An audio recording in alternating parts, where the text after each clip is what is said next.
बीबी ज़ैनब पाक सलामुल्लाह अलैहा से किसी ने पूछा था कि करबला में सबसे ज़्यादा मुश्किल वक्त कौन सा था।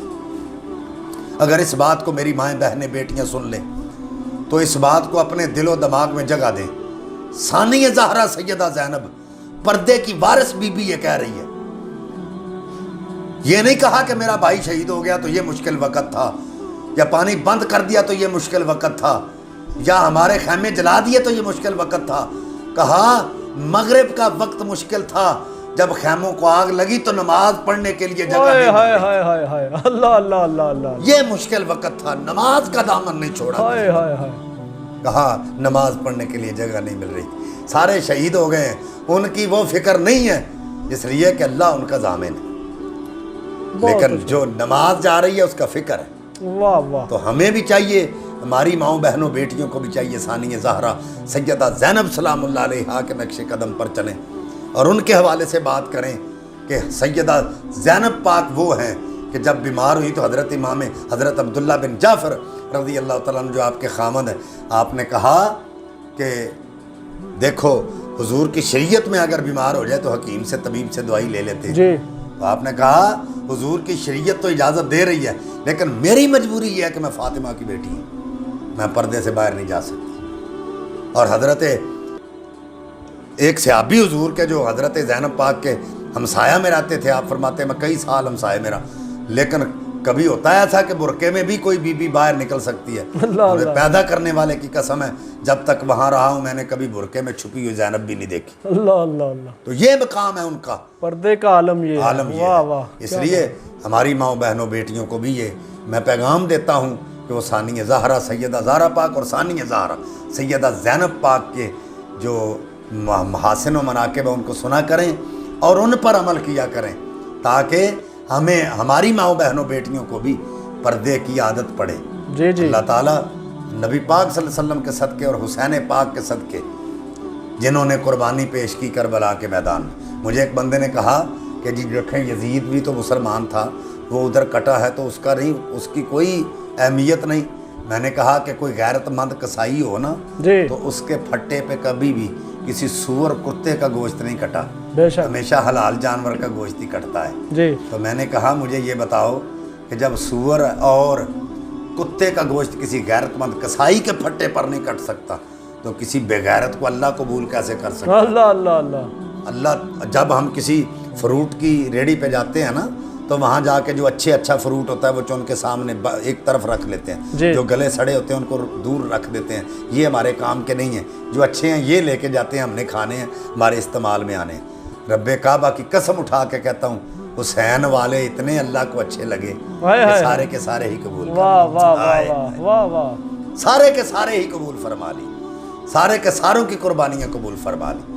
तो कुर्बानी का जानवर लेने जाते हैं तो हम कहते हैं जानवर अच्छा होना चाहिए, जी जी, प्यारा होना चाहिए, इसमें कोई नक्स नहीं होना चाहिए, जी जी। तो अल्लाह ताला ने जितने भी कबूल किए सारे बेनक्स थे, सब आला थे, उनमें कोई नक्स नहीं था। तो उनकी कुर्बानी का तज़किरा करो जी, जिनका करने का हक बनता है। बहुत अच्छा। उस बदकमाश का जिक्र न करो जिसने दीन की दजियाँ उड़ा के रख दी।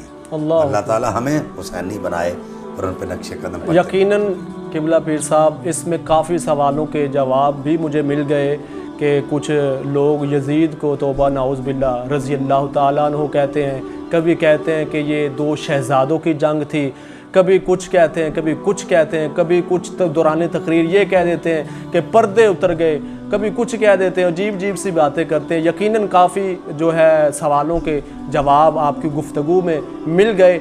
आखिर पर जो करबला से वापसी का जो सफ़र है इसके हवाले से मुख्तसर से अगर आप गुफ्तगू फरमा दे तो। जी, नुमान बिन बशीर जिसके हवाले से रज़ी अल्लाह ताला अन्हु, जिसके हवाले से मैंने बताया था गवर्नर कूफा था जी, तो उनको मज़ूल कर दिया गया था।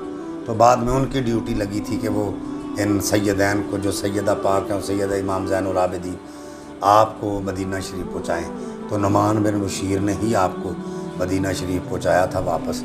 और ये बात भी ज़हन में रखें कि सौबतें मुसीबतें बर्दाश्त करने के बाद जो हालात उन्होंने देखे थे उनके बाद उनका सब्र करना ये बहुत बड़ी बात है, बहुत बड़ी बात है इस्लाम के लिए। और इमाम ज़ैनुल आबिदीन अलैहिस्सलाम इतना रोया करते थे कि आपकी आंखों से खून बहना शुरू हो गया। अल्लाह अल्लाह। और उनको सैयद साजिदीन कहा जाता है। सैयद साजिदीन हज़रत इमाम ज़ैनुल आबिदीन, जो इतनी इबादत अल्लाह ताला की इतने सजदे रब की बारगाह में किए कि उनका लक़ब सैयद साजिदीन पड़ गया। तो आप इतने आला मकाम रखने वाले और इतनी शान रखने वाले जी कि जिसकी कोई इंतहा नहीं है, लेकिन फिर भी बैतुल्लाह शरीफ के सामने यही कहते हैं, मौला मेरे गुनाह इतने हैं कि तेरे आसमान के तारे इतने नहीं हैं, जी मेरे गुनाह इतने हैं कि तेरी रेत के ज़र्रे इतने नहीं हैं। जी। तो बुज़ुर्ग बैठे हुए थे, उन्होंने कहा पता नहीं ये कौन है जो ये कह रहा है। तो जब देखा तो हज़रत इमाम ज़ैनुल आबिदीन अलैहिस्सलाम थे। जी तो परेशान हो गया। उसने कहा कि अगर एक इतना आला शख्सियत और इतनी मोतबर शख्सियत का ये हाल है कि वो अल्लाह की बारगाह में इतना इज्ज़ो इनकसार के साथ ख़ुद को पेश कर रहे हैं, तो हमारा क्या हाल होगा। हज़रत इमाम ज़ैनुल आबिदीन आप अपने ख़ैमे में मौजूद थे तो एक कूफ़ी आया और अतश लतश पुकार रहा था। उन्हीं में से था जिन्होंने इमाम पाक को शहीद किया था। तो उस पर मुश्किल वक्त आ गया तो आपके ख़ैमे में आया, आपने पानी पेश किया। उसने देखा और कहा मुझे पहचाना नहीं।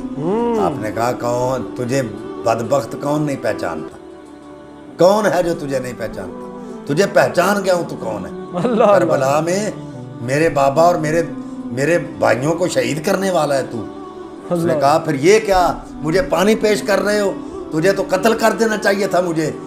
आपने फरमाया हम तेरे पास जब मेहमान बन के गए थे वो तुम्हारा ज़र्फ़ था जो तुमने हमारे साथ किया, आज तुम मेरे मेहमान बन के आए हो, ये मेरा ज़र्फ़ है जो मैं तेरे साथ कर रहा हूँ। तो इसलिए मैं अर्ज़ ये करना चाहता हूँ कि उन्होंने बुर्दबारी का और सब्र का मुजाहरा किया।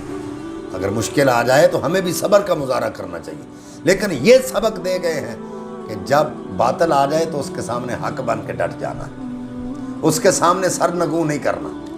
जब हक होगा तो बातिल भागेगा। बिल्कुल। हम हक बनेंगे नहीं तो बातिल कैसे जुटलाया जाएगा, उसको झूठा कैसे किया जाएगा। तो सबसे पहले हमें अपने आप में वो जुर्रत पैदा करनी होगी जी, जो हुसैन पाक ने हमें दी है। वो जुर्रत जो हज़रत शहज़ादा अली अकबर से हमें मिली है, वो जुर्रत जो जनाब कासिम से हमें मिली, वो जुर्रत जो उन्हों मोहम्मद छोटे छोटे बच्चों से और अली असगर से हमें मिली। तो वो जुर्रत हम में पैदा होनी चाहिए कि हम भी अपने बच्चों को जिहाद फ़ी सबिलिल्लाह की तालीम दें। हम भी अपने बच्चों को दीन इस्लाम के बारे में बताएं, हम भी अपने बच्चों को जिहाद की तरबियत के बारे में बताएं। आज बहुत सारे लोग हैं जिनको जिहाद के वाले से पता ही नहीं। तो कभी कुरान पढ़ा हो तो पता हो, तो हमें कुरान की तिलावत भी करनी चाहिए, उसको समझना चाहिए। अल्लाह ताला हबीब पाक सल्लम के सदक़े से हम सब का हामी और नासिर हो। मा तौफ़ीक़ इल्ला बिल्लाह।